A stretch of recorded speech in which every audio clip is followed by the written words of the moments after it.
This is Teachers Talk Radio, and you are listening live. Good morning and welcome to the Friday morning break show with me, Carl Smith, where we consider the Great Vanishing Act. How can we get our children back into school?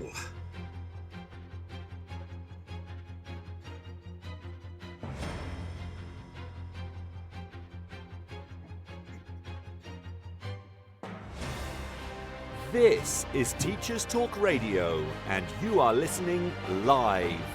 Tune in live at ttradio.org, or to join in the conversation, download the Podbean app and search Teachers Talk Radio. Follow the hashtag TTRadio.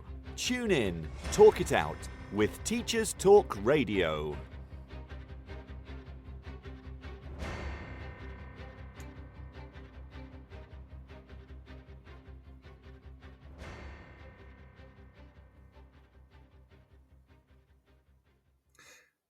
Back to school is not a phrase teachers are fond of, particularly when they see it in the first week of their summer holiday. But what if children don't come back to school? Or what if they were never in school in the first place? According to Education Secretary Bridget Phillipson, over half of the young people who missed some of their first week in school go on to be persistent absentees. In other words, they're not there in September, and therefore they're not there in December, January, February, or March either. Absence, to quote the 70s American soft rock band Chicago, is a hard habit to break. And while we're paraphrasing, you might sum up Phillipson's approach to absence by paraphrasing a former Prime Minister, Tony Blair, in that she wants to be tough on absence and tough on the causes of absence. She asked parents and schools to double down on absence before the term had even started. Also, 21 new attendance and behaviour hubs were launched over the summer, with more apparently on the way. Although whether the hub approach works to school improvement is open to some doubt. In schools these days, you can hardly breathe without uttering a reference to the 3 B's of belonging, bonding, and building relationships. Some also refer to another B, the so-called broken contract between parents and school and public services in general. We hear schools are guilty of the 3 F's: failing young people, failing to care, and even, on occasion, failing parents. And parents frequently use these F's, amongst others, in their constant stream of complaints back to schools. Schools and teachers are made to feel that the responsibility lies with them, and it's up to them to sort it out. But is it? Is it simply the case that schools are being held to account for the collapse in social cohesion that we've seen in recent years, even though, ironically, schools are one of the few services that keep communities still together? So, how do we reverse the Great Vanishing Act and get our children back into school? To consider this question and much else besides, I'm joined by somebody who spends quite a lot of her time thinking about these things. Secondary Assistant Principal Abi Hibbins. Good morning, Abi, and thank you for attending today. Morning, Carl. So, how are you and how's attendance in the first week, Abi? Well, I'm all right, actually. I'm one of the people that likes the phrase "back to school." I'm No. one of those who likes the routine. And Let me guess, you've got small children. I do. Yeah, that's why then. That's So, why. Yeah. yes, Carry on. I was running back. I bet you were. Attendance not too bad this week, to be honest. Obviously, I'd like it to be better, but I think the first week is a telltale sign of how I agree with Phillipson in that it is a telltale sign of things to come.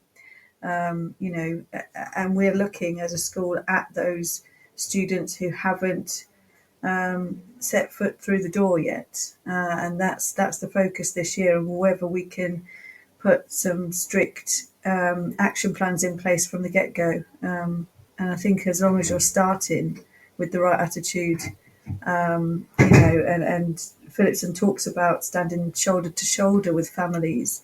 And I think that that's exactly what we need to do. And it's you have to sort of figure out the balance between being bad cop when it's needed. And I think that parents, an interpretation of standing shoulder to shoulder is that we become the people that are, the people sort of setting the rules, if you like, if those rules aren't enforced at home. School is the place that gives the opportunities to young people fundamentally, especially from certain families who don't have that at home. And so really important that we start this week as we mean to go on. Yeah, no, that's a really good way to start. Now, you talked about the fact that things seemed okay this week, relatively speaking. And the data, despite all the noise, and there's been a lot of noise about attendance actually did get a little bit better last year. I've been looking at some figures here, and persistent absence last year stood at 18%. Now that's pretty high. Remember, these are young people who are away for more than 10% of the year. And that, so, it's nearly 1 in 5 of young people taken as a whole across the school system. Nearly 1 in 5 were away for 10% or more of the school year, which doesn't sound great until you compare it with 23%, which is what it was in 2021-22. 23% is getting nigh on a quarter of all young people, which is really, really unprecedented. So it's got better than that. It's improved by about 5%. So you might say we're going in the right direction. And what you're saying, Abi, is that the early signs, and they are very early signs, are at least vaguely encouraging. But really, have we got the problem sorted then? Absolutely not. It looks promising. It looks better. I think 5%, you have to take that. That's a huge number, really. But if you look pre-pandemic, it was 11-12%. So we're not there. Let's have a look next year and see if the trend follows. But I don't think we're there, and we should never be satisfied with kind of systems. I think obviously introducing new systems will help with the new hubs coming in. But again, I think it's that living and life experience that really helps you to lead on attendance. I think about the 6-week holiday, and people say, oh, it's too long, or or it's not enough. We get a bit greedy, don't we, with our time, and especially in school, because you're always running out of time. So, but I think that if that's where I think that experience really helps you think about the strategy and what would help get students back through the door, and that is where I think about my own. I like a routine. I like to get up in the morning, and I like to start my day a certain way, and I like having that repetition. And I think the one thing that happened with the pandemic was that children got into a routine where they could just get up at what time they liked, and they didn't have that structure in their day. And I think if we could just some of these kids who are long-term absences, if you could get them through the door, it's that barrier, isn't it, that we need the help and support with. What can we do? Because sometimes you meet that brick wall. You meet a brick wall where you're having meetings with the parent, you're having meetings with the child, you're listening, you're empathizing, you understand it, but there's still that wall there that doesn't allow them to step through the door and be able to go into the day. And I think that was broken because of the lack of structure and routine during the pandemic. And at this point, you have to bring in the numbers in relation to mental health crisis, and attendance and mental health are, kind of one and the same thing. That one triggers the other, and I think that's where we need to work more closely with external agencies on trying to fix, or trying to at least move towards understanding and what we can do more to support the mental health, if we can. I mean, resources are always tight, so certainly are. If it was, is it just the pandemic? Was it just the pandemic? No one would suggest that the pandemic was anything other than grim, awful, and had a major impact. But is it just the pandemic, or are the root causes symptomatic of something else that even goes beyond that? What do you think? Yeah, I think you'll always have your persistent absentees, you'll always have your critical concerns, and I think that there's a lack of perhaps strong parenting in certain areas, or actually parents not really knowing what to do. They look to the school for the advice. We give them the advice we can. We look at, obviously, county and how they can help. But ultimately, it starts at home. The routines, the poor routines that came out of the pandemic. And don't get me wrong, I think we were all in some sort of kind of nonsensical routine that we were being told and certain things by government that we could and couldn't do, and that has its own kind of problems. But ultimately, parents should be responsible for the routines of their children, getting them into healthy habits, and that then should mean that they're used to it sets them up for working life beyond school. It's not just school, it's about thinking forward, isn't it? As a parent myself, I think about getting my little boy to school. He's in year 1 now.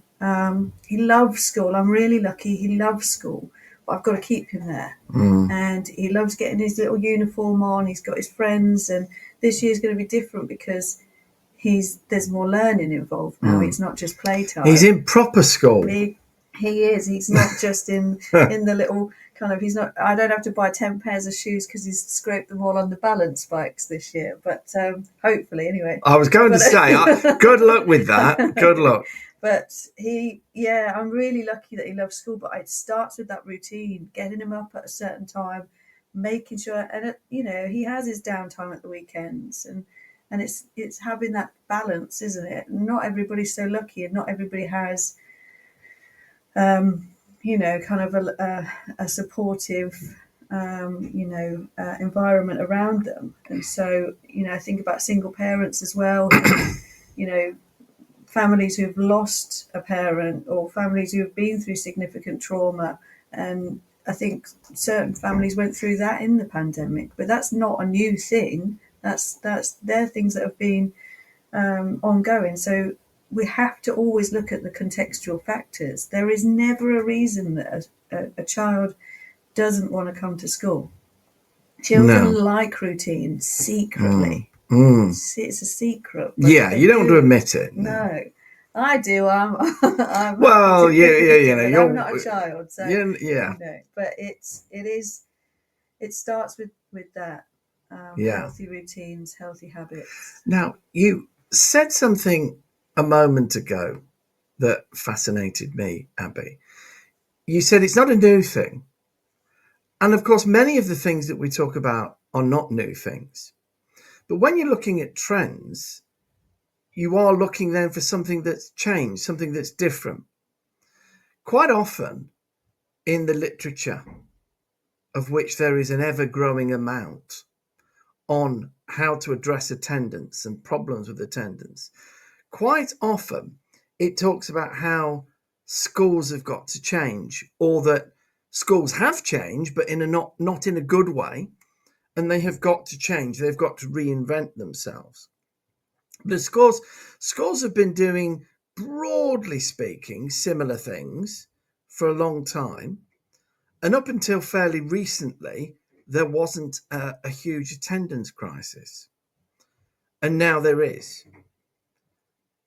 Now, what you may argue is the thing that was different is the pandemic happened. But what I'm just at least throwing in here for consideration is that the way that our economic system has been arranged in the last 20 or 30 years has increasingly contributed to the problem.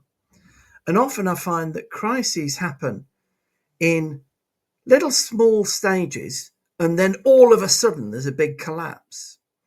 And it's like there was a problem, a growing problem, that you could have spotted, we could see in 2012, 2013, 2014. But it wasn't a crisis. It was a small problem. It didn't manifest itself in one big dramatic way. And that trend in mental health was also evident. Poorer mental health has been the case for a number of years, but then it suddenly got much, much worse when we got into the pandemic years and just after it.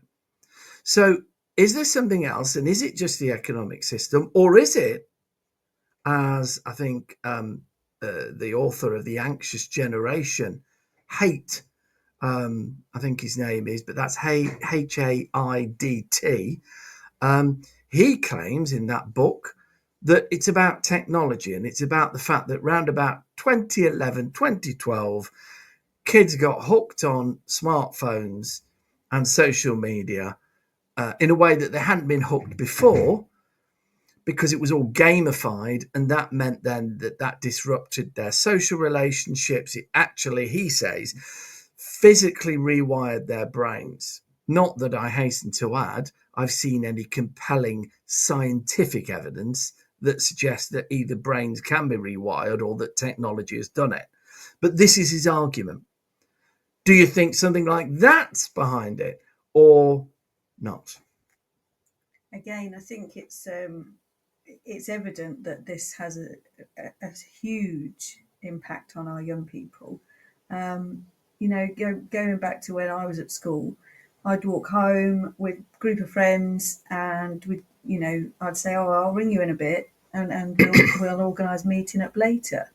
And I'd go home and I'd punch the number into the old phone that was plugged in. It was a mobile phone. Yeah. And then I'd ring my friend Kerry and I'd say, "Hey, what time are we meeting?" She said 5, and I say, "Okay, I'll see you then." So even then, I couldn't organise a meeting. I'd said goodbye to her at school gates, but I couldn't organise the meeting up then. I had to then go home and ring her. Yeah. It was just a weird routine that we'd got. And I suppose, fast forward, I don't want to reveal my age right now. No, but you are a young person. Fast forward through time, it's a similar thing. They go home and then they message each other, which is great because communication is everything. More exposure to language use and social situations is great for children and their social development. But on the other hand, too much of that, if it's negative, positive communication, great. Negative communication is all-consuming, and it's the bit that we always latch on to. We never hear the positives. You have an observation in your lesson, and you have 20 things that your observer has said. Fantastic. You always latch on to the negatives, and it's something about the human brain that we do. Everybody does it. When you're going through adolescence, and you're constantly met, especially if you're someone who stands out from the others, it's a constant world of negativity that doesn't stop at the door of the school. So you go home and then technology's there. So the mobile phones can be toxic. It's a really toxic environment, and it is a real barrier for some of our attendance issues, in that students are frightened of being around groups of people as well. It has that impact that people are quite happy to communicate on the screen, but not happy. They find that social awkwardness, that being with actual people, like living people, can become awkward. The other, and I have to say, in my experience with real long-term absences, certain students have gotten into the habit of gaming all day, rather than being in school, and that has to come down to parental responsibility. It does, yeah. So if you're not limiting their screen time, you're not helping the situation. No.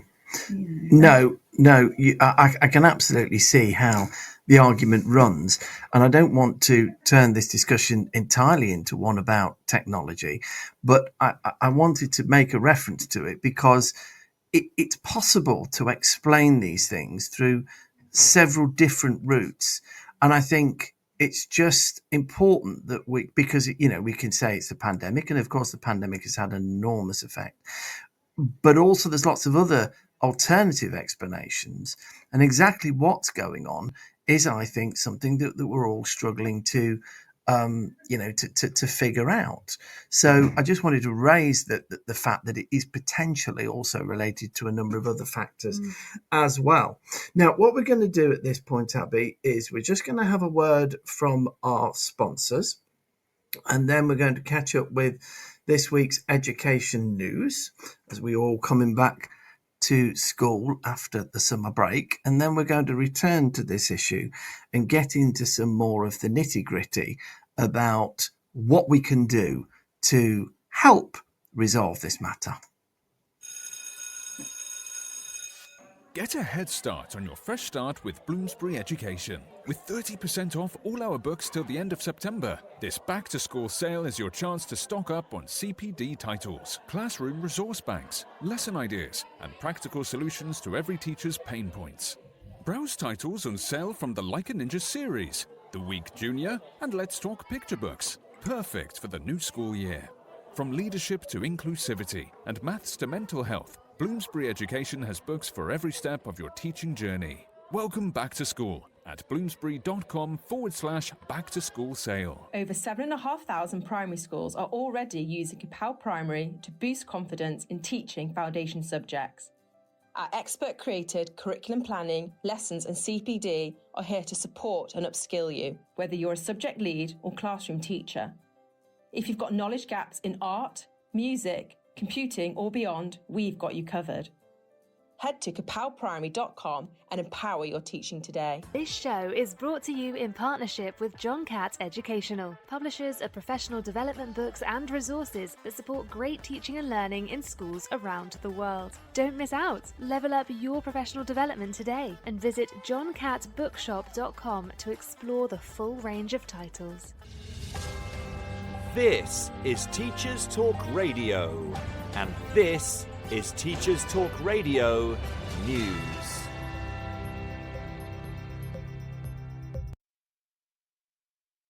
Schools Week says that the handover of the administration of teachers' pensions to a new provider has been delayed until next summer. Capita has run the teachers' pension scheme for almost 3 decades, but was due to hand it over to Indian IT firm TCS in October of this year. Capita missed out on the £233 million 10-year contract when governments re-tendered in 2023. However, the Department for Education has now confirmed that the final handover has been pushed back to summer 2026. A spokesperson did not explain the reason for the delay, nor give further details, but did state it was vital that after almost 30 years of running the teachers' pension scheme, Capita's handover to Tata Consultancy Services is a smooth one. The spokesperson went on to say that the change of date will not impact any pensions or benefit entitlements. TCS and Capita were approached for comment but have not yet responded. FE Week reports that Ellen Finnison, who is Chief Executive of North East College Group, has been appointed as the next FE Commissioner. Finnison currently heads up Education Partnership North East, but will succeed Sheila LeGrave from January 2026. Legrave has held the post of FE Commissioner since 2021 and was due to end her tenure in October, but will remain in post while Thinnison serves out her notice. Thinnison told FE Week, "It's a great privilege to be appointed at this crucial time when skills are vital to delivering the government's mission for growth and opportunity." Education Secretary Bridget Phillipson said, "I am delighted to appoint Ellen to the vital role of FE Commissioner." Phillipson also thanked Sheila Legrave for her work in the role. The FE Commissioner role was introduced in 2013 as a key advisor to ministers in the Department for Education.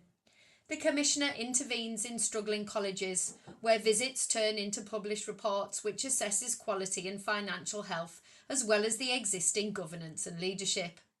The 4-day week role comes with £140,000 a year salary and is a 3-year term. The TES covers a poll which suggests that almost one half of teachers fear looking like cheats when using artificial intelligence in the classroom. The survey by YouGov says 44% feel they are not doing their job properly when using AI for core teaching tasks. The results come after the Department for Education released guidance for schools on using AI, which it said can cut teachers' workload. The government has pledged to invest an extra £1 million to accelerate the development of AI tools to help teachers with marking and generate detailed, tailored feedback for individual students. The survey suggests that 52% of schools have now officially adopted AI, a rise from 31% in 2024. In the survey, teachers expressed concerns about feeling intimidated by students' superior AI knowledge, and were worried about the growing gap between students' AI abilities and their own. However, the survey also found that many of those who reported using AI said they felt less stressed as a result. Almost one half of teachers reported they had received no support with AI from their schools. More details and statistics can be found online in the TES magazine. Schools Week reports that the government's holidays, activities and food programme has been extended for another 3 years, with £600 million of funding being awarded.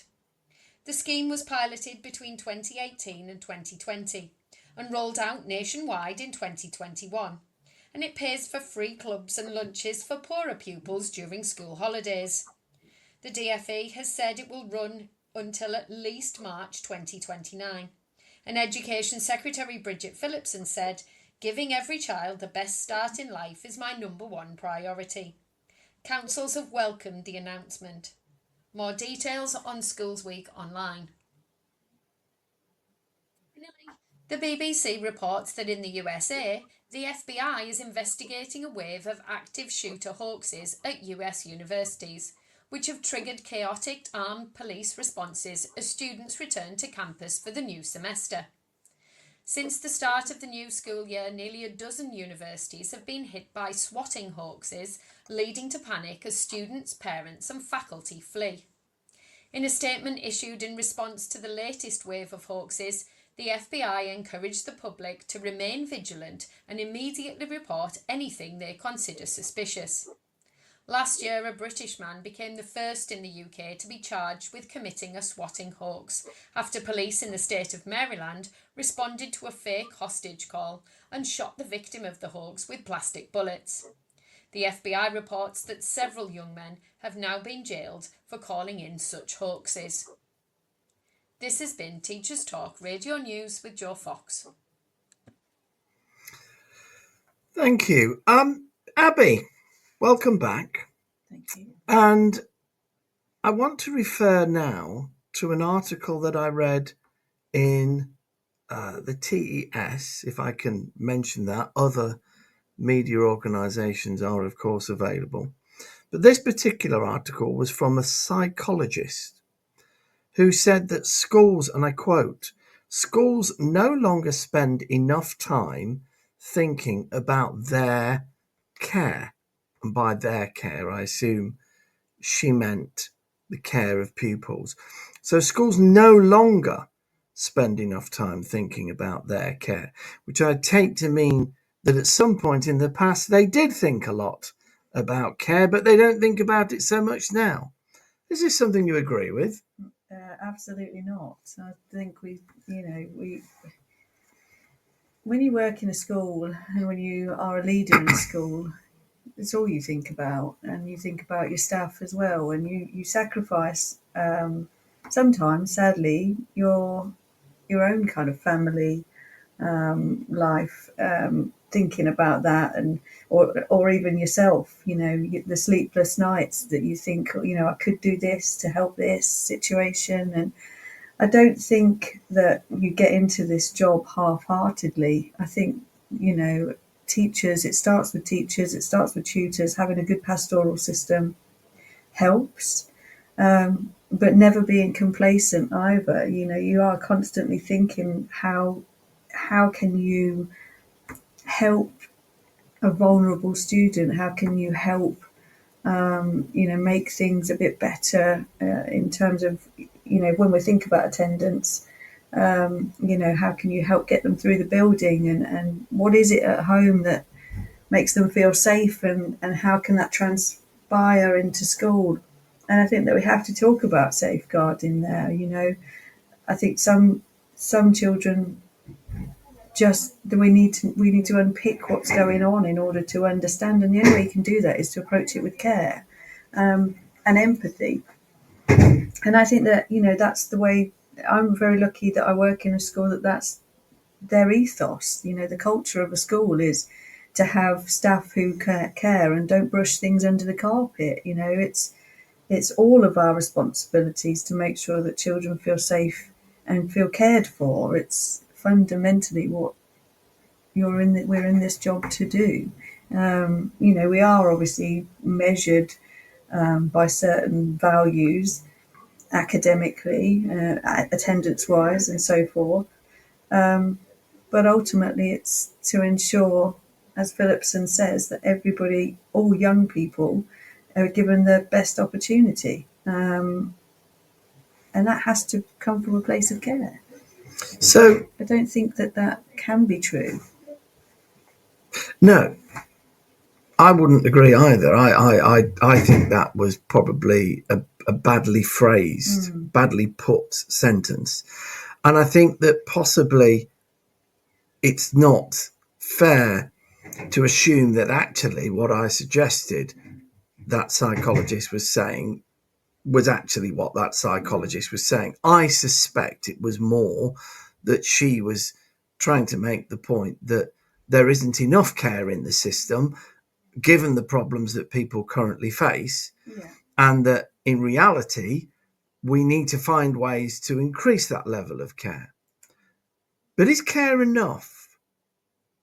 No, no. I mean, that's the thing, isn't it? Of course you care, but you've also got to balance that out with discipline, and it's tough. It's tough as a parent, and it's tough as someone in a school who has to sometimes distance themselves from that and certain situations that families are in.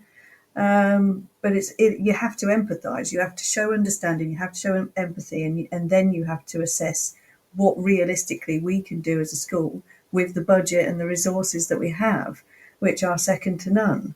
And that's where you kind of meet that brick wall often, in that there isn't enough care. If we're talking about men on the ground, there isn't enough care. No, because it's a resource thing. And so I'm hoping that with these attendance hubs, there are some strategies that we could take from them that will work and that will help support schools, because at the moment it's limiting. We can't do enough. Even probably with more strategies and advice and guidance, I still don't think we'll be able to do enough, because it's beyond school. Some of these deep-rooted mental health issues, and you can't ignore them. They're beyond school, and and then that is probably where that phrase might stick. Yeah, I do. So I think that possibly, again, we go back to the point that there are some deeper rooted problems that are going to have to change if this problem and a number of other related problems like mental health are to significantly improve. I think we all accept there have always been kids that don't come to school. There have always been people whose mental health is poor. That isn't the same as the historically high levels that we've seen and experienced over recent years. And at that point, we all feel something is more fundamentally wrong with the way that things operate. And I was interested, Abi, in something that I saw published by ASCL, the Association of School and College Leaders in the UK, this week, which was a series of circles.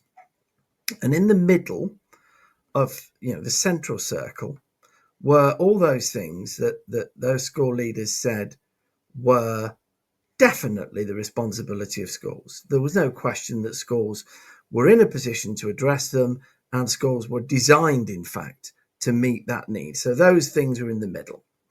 Then there was the second circle, and in that second circle, there were things that schools often do get involved in, and teachers and people working in schools are happy to get involved in them, but they don't necessarily have the resources to do so. And there isn't widespread consensus over whether it is schools' job to do those things or whether actually it's the job of other people to do those things.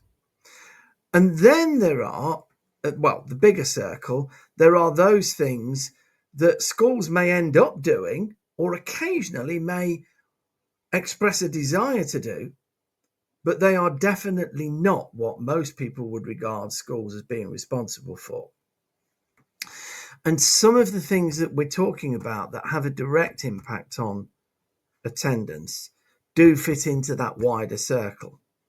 Schools cannot resolve poverty. Schools cannot resolve greater levels of inequality. Schools cannot resolve in and of themselves a breakdown in trust between government and the wider society. These are more fundamental things, and schools are then in the front line of helping manage the situation in a way that improves things. But ultimately, they're like the nurse treating the serious illness. The serious illness may be a little bit more palatable or manageable when you have good nursing, but ultimately you need a doctor who can both diagnose and then treat the cause of the problem. And that part of it is very far from being easy. And the problem I find is that a lot of school leaders get frustrated and in the end completely dispirited because they are somehow expected to cure the problem when actually cure is not in their gift to be able to deliver, because they can manage it better, but ultimately the causes lie beyond their scope, their capacity to change. And it's unfair, I would argue, that school leaders are then told that they're failing children, they're failing young people, they're failing parents because they can't resolve things that they simply don't have the means to resolve. There's a lot of talk about belonging. So what do you make of belonging? Is it just another buzzword? Again, I think you have to... One thing that I found that is an absolute must in teaching, in education, in this institution, in this field, is relatability. And, belonging is something that, I've tried to think of that word and try and put myself in the shoes of a child in secondary school. And it does start with peers, kind of, if you come to a new school, will you be accepted? We're in this transition period with our new Year 7 cohort. And did they come to school nervous? Yes. Do they feel less nervous now they've had a week here? Possibly. Because now they've experienced the community. And I led an assembly this morning with Year 7 and just praised how well they'd coped. And it's a huge year group for us. I work, in a rural setting, and it's a big year group, and they're all new to one another. And it's trying to foster that sense of belonging from the outset, isn't it? When you go to anywhere new, if I put myself into a new workplace, I think, well, am I going to fit in? Are they going to understand where I'm coming from with my values? As a school leader, are they going to buy into that and that sense of belonging? And it's a person. Sometimes it's a personality thing, and other times it's just about showing passion as a leader. But if you're a child, it's probably one of the most important things in their world. Isolation, and I don't want to step over into sort of talking about different genders, but the literature tells us about girls in particular, and if they feel isolated, boys of course that's the same thing, but the literature when we think about girls, the fundamental reason why they sort of their behavior acts out and why they perhaps don't come into school is that social isolation. And so we have to foster, and we have to be thinking about belonging to the community, the school community, and whether that's getting the students, we promote now through, and we always have done essentially, but there's a real drive in my school at the moment about kind of pushing students really into and encouraging students into extracurricular and what it is they do that's not just academic, that makes them little individuals with separate identities, and celebrating that. And that gives a sense of not just belonging but identity, and not being afraid to just be who you are, which I think that's where we should be, that's where we should strive to be. Absolutely. We have a good international audience of listeners this morning. Facts Porcupine podcast report here: the greatest feeling is when your child transfers from one school to the other and their first day is beautiful. I assume that's coming from the point of view of a parent. And it is, because as a parent, your anxiety levels are as high or almost as high as the child themselves when they transfer into a different school. And for them to feel that that's gone well and the child is happier is to feel a great sense of relief from a parent's point of view. And there'll be many, many parents who've experienced that when their children have gone back to school after the summer and moved schools. And I think that's a really nice way of putting it. So belonging, it's a big thing.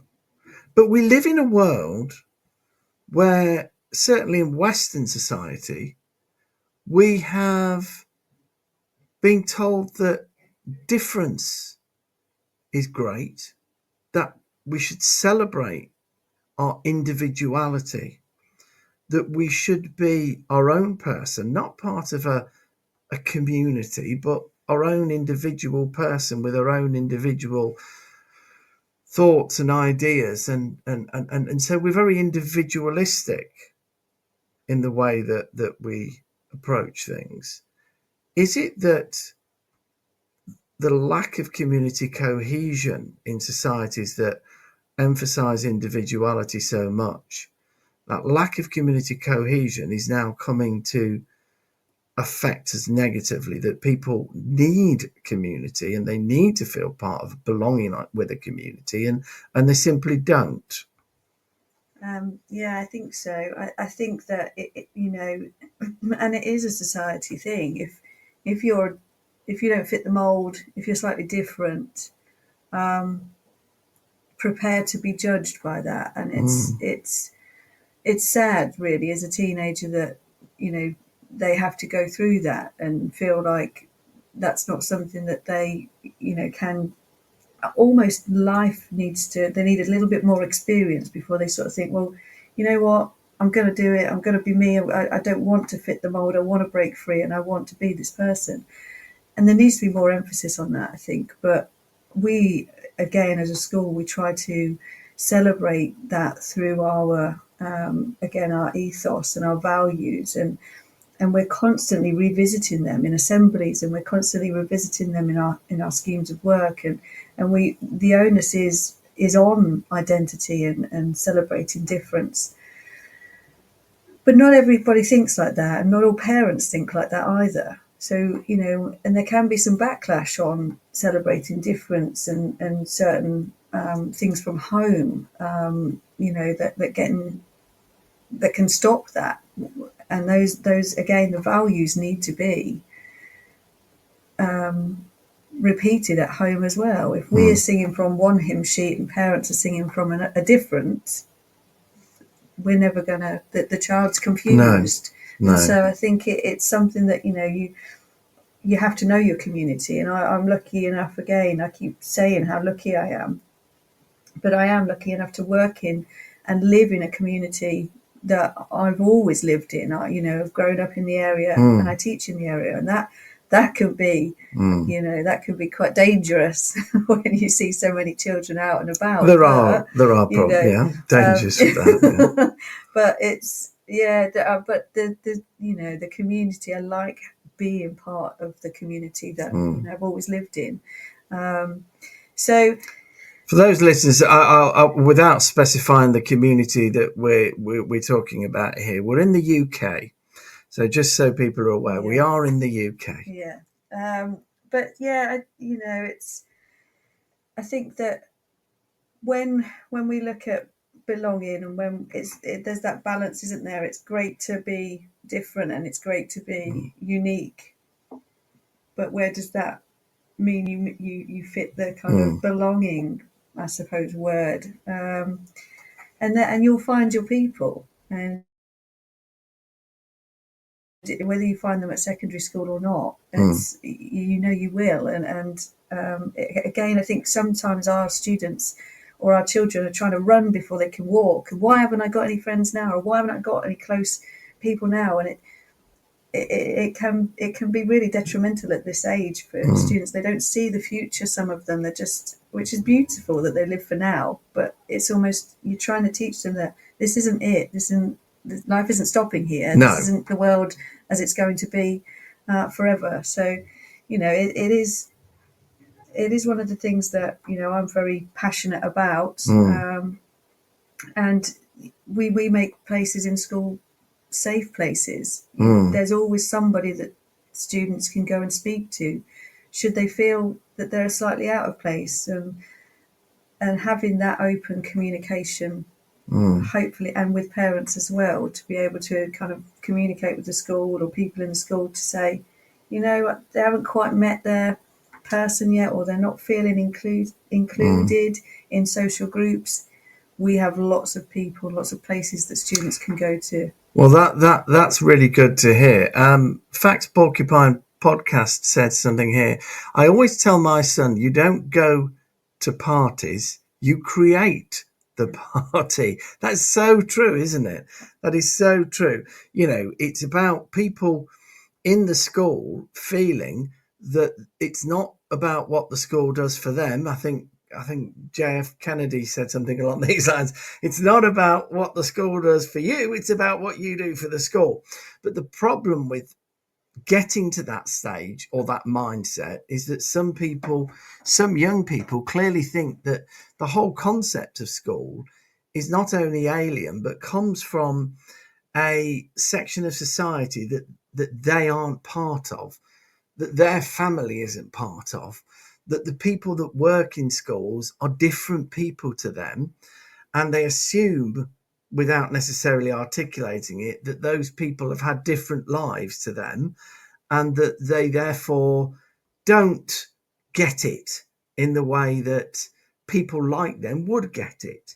And there seems to be a much greater distance between the people who feel that school is for people like them the young people that feel school isn't for people like them, do you think? Well, you think about the word school as well, and and it has this kind of academic, stigma. Or it's like, I don't want to say stigma. That's probably the wrong word. But when you associate the word school, and I'm just going to bring this in because you like it when we do kind of metaphorical, allegorical things. A school of fish. Now, a school of fish is a little team of fish all swimming together. Yeah. And that makes up a school. And that's why in Finding Nemo, they've used that and latched onto it. And they're all swimming together. And some of them go off and some of them get lost on their way. But ultimately, when that school is together, they thrive. And so that's the culture that we need to think about, isn't it? We're all in this together, and we might go off and do things, we might get lost along the way, and it's about your team bringing you back. And that's they find Nemo. Nemo gets lost. They do. And Nemo finds them to the school. And so it's about trying to celebrate community, school community all the while. Absolutely. Now we're going to go to our sponsors just again for a moment, and then we're going to come back and just think a little bit about what you've said there in the last few minutes, because I think there's some very powerful things. Get a head start on your fresh start with Bloomsbury Education. With 30% off all our books till the end of September, this back-to-school sale is your chance to stock up on CPD titles, classroom resource banks, lesson ideas, and practical solutions to every teacher's pain points. Browse titles on sale from the Like a Ninja series, The Week Junior, and Let's Talk Picture Books, perfect for the new school year. From leadership to inclusivity and maths to mental health, Bloomsbury Education has books for every step of your teaching journey. Welcome back to school at bloomsbury.com/back-to-school sale. Over 7,500 primary schools are already using Capel Primary to boost confidence in teaching foundation subjects.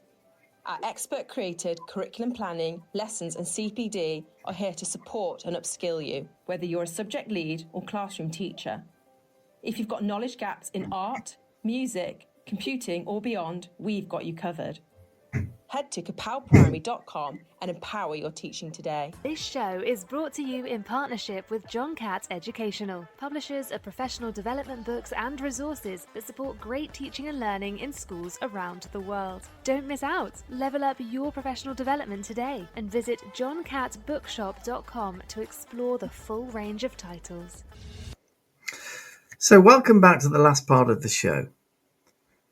And we're talking about the Great Vanishing Act, absence from school, and the fact that many children and young people are not in school for an awful lot of time.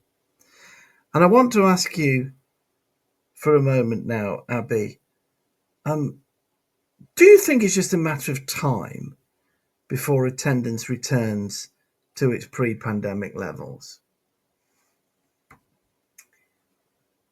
Who's to say? I think that the data is suggesting positive reduction in the amount of absence, but I don't think anybody should settle for that. And if we can improve attendance to better than it was pre-pandemic, that's the challenge, isn't it? Because you should never just settle for that. And again, I bring back the kind of Finding Nemo allegory in that sense. It's our job to bring those fish back to their school.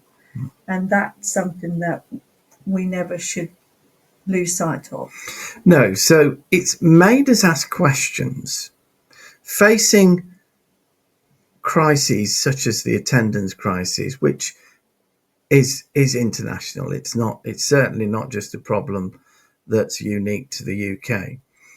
But facing those crises helps us to ask more fundamental questions, which help us to make things better, to improve things. So out of each problem arises potential better ways of doing things. I won't say solutions, because there's always another problem, and problems are part of life, but they are better ways of doing things, perhaps improvements.